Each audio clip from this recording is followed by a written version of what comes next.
So the third one is orientation swimming movement. Fishes swim in a particular direction and either towards or away from the sources of the stimulation at some angle to an imaginary line running between them, the sources of the stimulation. So there is simple orientation movement exhibited by the fishes moves in a specific direction. So either away from the source of the stimulation or at some angle to an imaginary line running between them and the source of the stimulus. So there is a simple orientation swimming movement depending upon the stimulus. So if there is a food in one area, they get the intimation that the food is there and they just move or migrate to that area. So that is a simple orientation swimming movement. And there is a denatant and the quadranatant movement. Denatant and the quadranatant movement. That is a movement along with the water current is called as a denatant.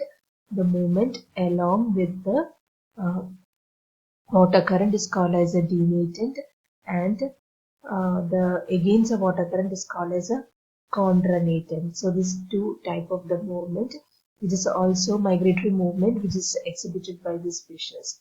Then what about the speed of migration? The speed of migration at which each species of fish move during the migration is influenced by a number of physiological and environmental factors. And the maximum speed at which a fish can move is 10 times their body length per second. 10 times the body length per second.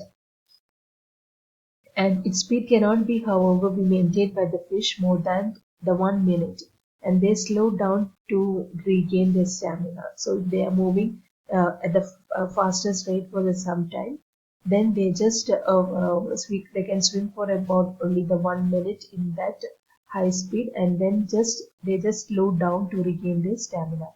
And the maximum sustainable speed in which they can be sustained by sustained over a long period of time. So the maximum sustainable speed is a speed exhibited by, or the speed performed by the, or the speed that can be sustained by the fish for a longer period of time. That speed is called as a maximum sustainable speed. And it is said that it is 3 times the body length per second. It is about 3 times the body length per second, and the distance between the feeding and the spawning ground may be over 700 miles. Then when we talk about the periodicity of the migration, the most of the migration occurs at the regular intervals.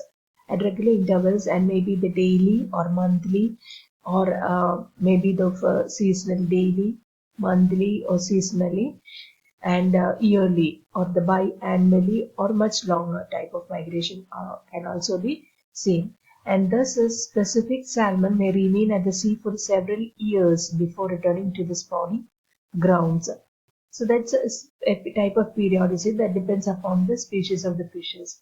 And the larvae of the Petromyzon may spend the several years in the mud before metamorphosis and migrating to sea. So Petromyzon remain the several years in the mud before they start metamorphosis and to migrate to the sea. Similarly, the eels spend several years up to about the 20 years of feeding in freshwater before they undertake the spawning migration to the sea. Then this periodicity thus varies between the different species and even within the species and appear due to the many biotic and abiotic limiting factors.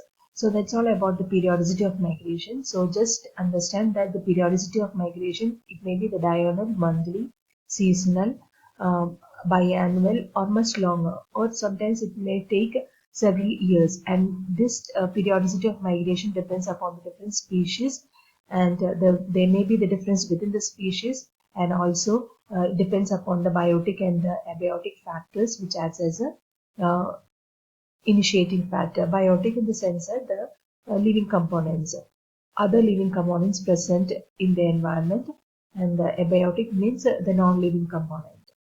Okay, and these migrations can be studied with the help of the marking and the tagging process, and the information about the pattern of migration, its direction, and the speed of the movement can be studied by the marking and the tagging of the fish, followed by the rapture.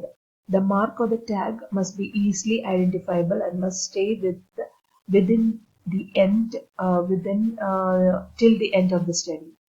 So the tagging and the marking process can be studied, can be used for studying the migration, and the many types of the tagging have been developed for the attachment to the fish to recognize.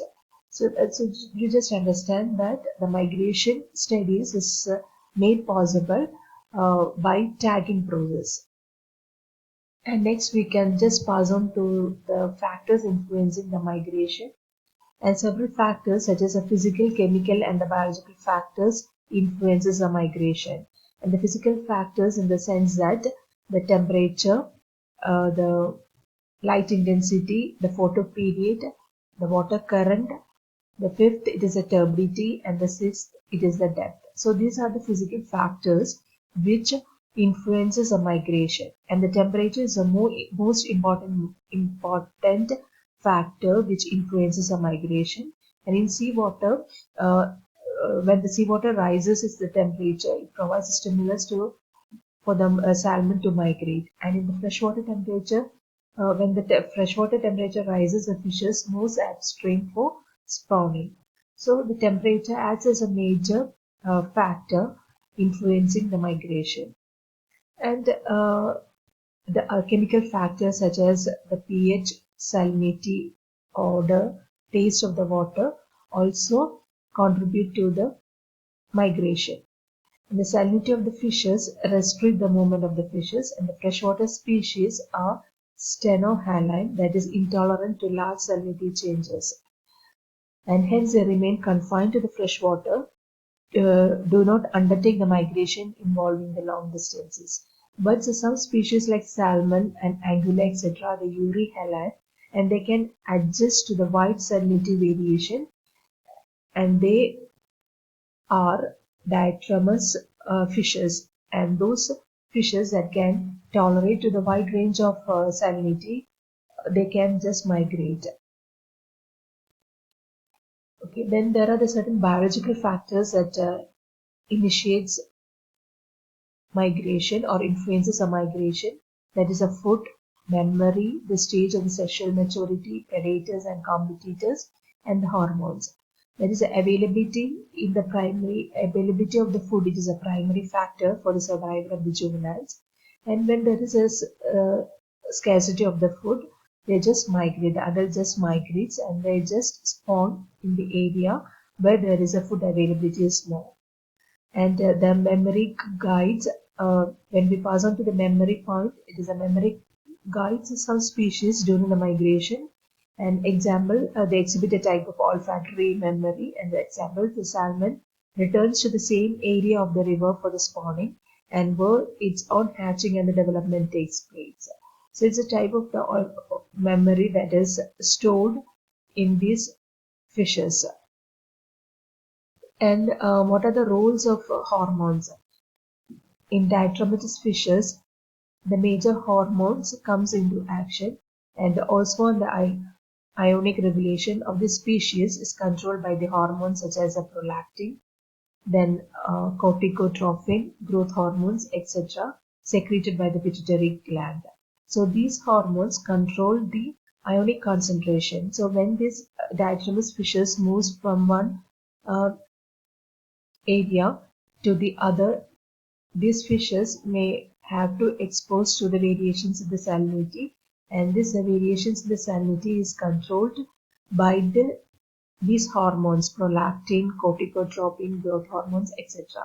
And the prolactin, it is the most important hormone that acts on the gills, skin, kidney, urinary bladder, and intestine, and influences the water and the iron regulation. So when they are exposed to the higher concentration of ions, that is the salinity is more, there will be the natural loss of water from the body to the environment, and this is prevented by the rapid regulation of ions. And it also reduces the loss of sodium ions in the freshwater fishes. Then there is another type of migration, that is a vertical migration. and the movement of the fishes towards the upper surface of the sea water during the night and towards the bottom during the day, and that is a to and fro movement of fishes. And various endogenous and exogenous reasons, due to various endogenous and exogenous reasons. This type of to and fro movement is called as a vertical movement. Up and down movement is called as a vertical movement. And there is a direct vertical migration exhibited by the certain marine fishes. Certain fishes moves to the surface at the night to feed and then return to the depth during the daytime. So they are just moving for food. So the type of movement is called as a direct vertical migration. And the factors which affects this type of vertical migration, it is endogenous factors and exogenous factors. Endogenous factors in the sense that which originates from the organism itself, that is the sex, age, biological rhythm, etc. Whereas exogenous factors are those environmental factors acting on the organism such as light, gravity, oxygen, temperature, predator-prey interactions, etc. So there are the exogenous and endogenous factors which results in the vertical migration of the certain fishes. So that's a small type of migration exhibited by the certain fishes. And what are the significance of this vertical migration? The predator avoidance. The organisms comes up to shallow waters at the night to feed while it's dark out because the predators cannot see them as easily as in the daytime. Then the second significance is that the metabolic advantages. That is, by feeding in the warm surface waters at the night and residing in the colder deep waters during the day, they can conserve the energy. Alternatively, the organisms feeding on the bottom in the cold water during the day may migrate to the surface water at the night in order to digest their meal at the warmer temperature. So digestion is faster at the warm temperature. So in order to digest the materials that they are ingested, they just migrate to the surface water. Then there is a dispersal and the transport. The organism can use the deep and the shallow currents to find the food patches or to maintain a geographical location. So for the dispersal and the transport, the vertical migration is made possible. Then to avoid the UV damage, sunlight can penetrate into the water column, and if the organisms are on the surface of the water, then they can damage the organism. So in order to avoid, they just move from the surface waters to the deep waters. And next, for the better opportunities for the growth and the reproduction. So the vertical migration is also exhibited by the fishes for the better opportunities for the growth and reproduction. Then the other important fact is that the forage fish, the small fishes which are preyed upon by the large predators for the food, and they migrate in the schooling manner, and their schools becomes immense shoals which are concentrated fuel resources for the great marine predators. So in order for this forage fish, that is a prey fish, this type of migration is also exhibited. And what is the significance of fish migration? Significance in the sense that for the spawning they migrate to achieve the better growth rate, the greater reproductive success, the temporal and the spatial aggregation of fishes to escape from the temperature extremes. So for all these reasons, the fishes migrate. And about the migratory behavior, the migration makes the fishes more vulnerable to the exploitation, and this is clearly of significance for the commercial fisheries, and the fisheries have traditionally exploited this migratory and aggregatory behavior in the salmon and cod. So because as the fishes exhibit this type of migration, they are captured in a large amount at the time of migration. So this that's all about the migration.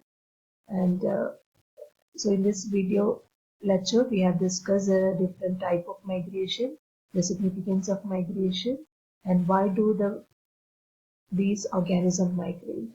We will just continue in the next sections. Thank you.